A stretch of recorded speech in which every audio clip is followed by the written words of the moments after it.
নিরপেক্ষ সরকার ছাড়া নির্বাচনে যাব না। কিন্তু আমরা বলি না আমরা নির্বাচন চাই না।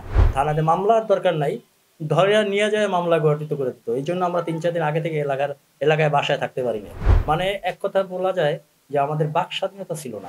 আমরা এক জায়গায় ১০ জন লোক একসাথে হাঁটে যাইতে পারিনি, বা আমরা একটা প্রোগ্রাম করতে পারি নাই, মিছিল মিটিং করতে পারি নাই, তাহলে ধরপাক হইছে। আমরা ঘরে থাকতে পারি নাই। মানে এভরিথিং এর কোনো শেষ নাই। এদের যে অত্যাচার ছিল এদের কোনো শেষ নাই। যেমন সাপোজ একটা জিনিস, এক জায়গায় দাঁড়ায় ৫টা লোক কথা বললে তারা এসে মার করছে। কোন বিষয়ে কথা বলতেছি? রাজনৈতিক বিষয়ে কথা বলতেছি কিনা। মানে এক কথা বলা যায় যে আমাদের বাক স্বাধীনতা ছিল না। স্বাধীন মানে আমরা যে ১৯৭১ সালে ৩০ লক্ষ শহীদের বিনিময়ে ২ লক্ষ মা বোনদের ইজ্জতের বিনিময়ে আমরা যে দেশটা স্বাধীন করছিলাম, সেই স্বাধীনতা আমাদের ছিল না। যে আমরা যে স্বাধীন রাষ্ট্র হিসেবে আমরা এই বিগত কিছুদিন ১৬ বছর আমরা স্বাধীন ছিলাম না।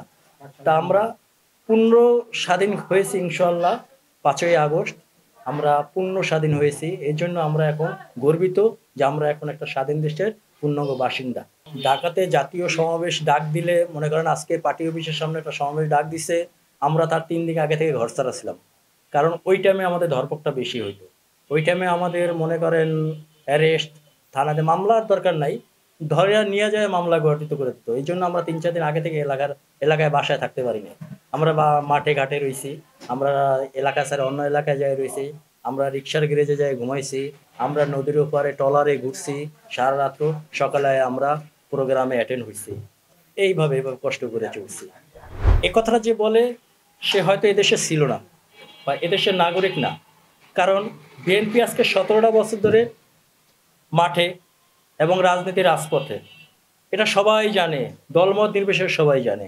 এখন আমরা বলছি এর আগে যখন স্বৈরাচার নির্বাচন দেয়, আমরা বলছি তত্ত্বাবধায়ক সরকারের আমল ছাড়া নির্বাচন দেবো না, নিরপেক্ষ সরকার ছাড়া নির্বাচনে যাব না। কিন্তু আমরা বলি না আমরা নির্বাচন চাই না। আমরা বলছি এই প্রধানমন্ত্রী হাসিনার মানে সাথে নির্বাচন করব না, তার ক্ষমতায় থাকায় নির্বাচন করব না। কিন্তু তারা এখন এই যে বলতেছেন যে আমরা নির্বাচন চাই নাই বা এখন চাই, বা এরা আমরা ছিলাম কই আগে, এটা যে বলতেছে সে হয়তো দেশে ছিল না, সে হয়তো প্রবাসে ছিল, এই জন্য সে জানে না বা তা হয়তো মিডিয়াও দেখে না। কারণ আমরা যে রাজপথে ছিলাম তা সবাই জানে, সব মিডিয়া জানে, সব কিছু জানে। এবং বিএনপি ১৬ বছর যে রাজনীতিতে ছিল, মাঠে ঘাটে ছিল, অত্যাচারিত হয়েছে, এটা বলার অবকাশ রাখে না। আমরা এখনো নির্বাচন চাই, আগেও নির্বাচন চাইছি। আমরা আগে নির্বাচন বলছি স্বৈরাচারের সাথে করব না, আমরা নিরপেক্ষ নির্বাচন চাই।